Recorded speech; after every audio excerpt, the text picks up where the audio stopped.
Right, g'day guys, Klint here for dropshipdownunder.com.au. Today I'm going to be talking about 3 tips to contacting Aussie suppliers in 2021. Okay, so let me first start by saying, I'll spit it out eventually, you don't need to be scared or fearful or worried about contacting suppliers, all right? Everyone likes to just keep everything online and try and work with AliExpress and all the rest of I just get annoyed with the whole AliExpress side of dropshipping because for me, it's not a real business. But anyway, that's just my opinion. But contacting real, genuine Aussie suppliers, wholesalers, people who bring this stuff in by the container load, you want to be reaching out to these people. You want to be working directly with these people, okay? And you don't need to be fearful of ringing them or emailing them or trying to find them because, look, this is what they do. They want to sell more product. They're happy to hear from you.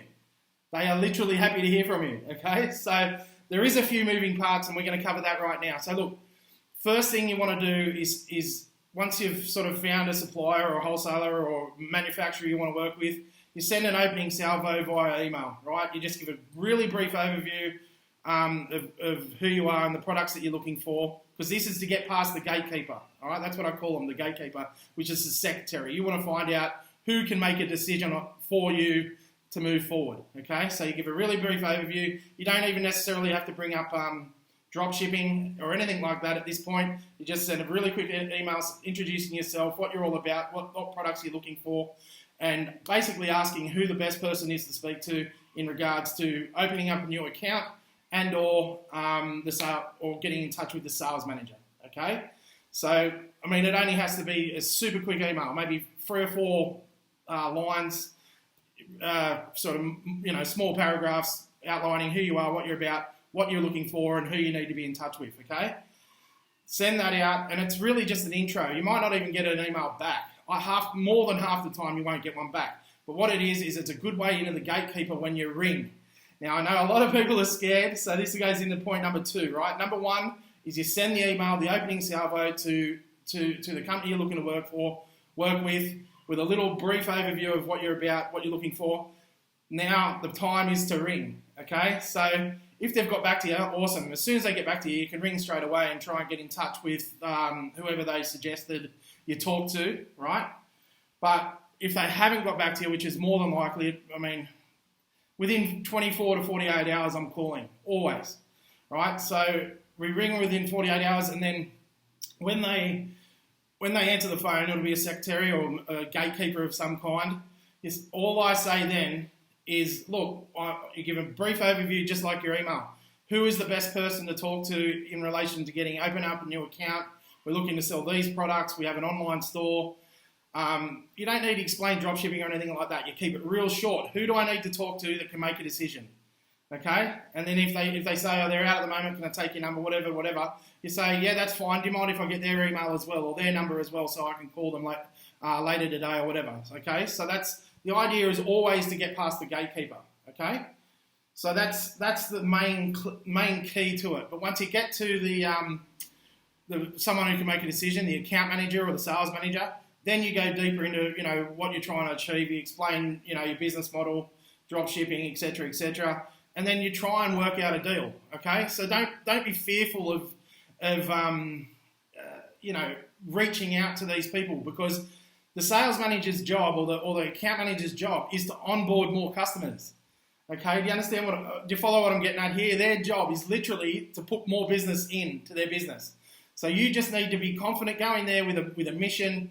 Go in there confident about your business model. You don't even need to mention the word dropshipping. I just explain dropshipping even without even sort of having said it. And half the time they go, oh, you mean dropshipping? You say, yeah, so we can make that work, or we can't make that work. And I can go into another video about how to deep dive into how to convince people. Actually, I've got call scripts, and I've got objection handling templates and all that sort of stuff in the Dropship Downunder course. But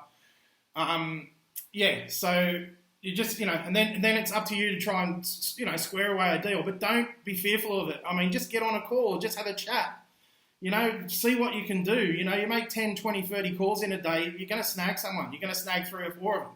It's just about a bit of volume. It's just about a bit of volume, guys, okay? A bit of balls, a bit of volume, you know, and a bit of belief that, you're doing a good thing. You're going to bring them in business. That's the main thing. You have to convince them that you're going to bring him in there, you're going to make him look good and make his company, by signing, you're going to make them a lot of money together. It's going to be a partnership. So you're going to explain that, okay?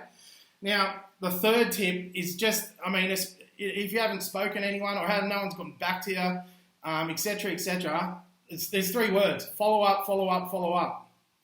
Right? Follow up, follow up, follow up. Relentless. Right? Don't give up on them.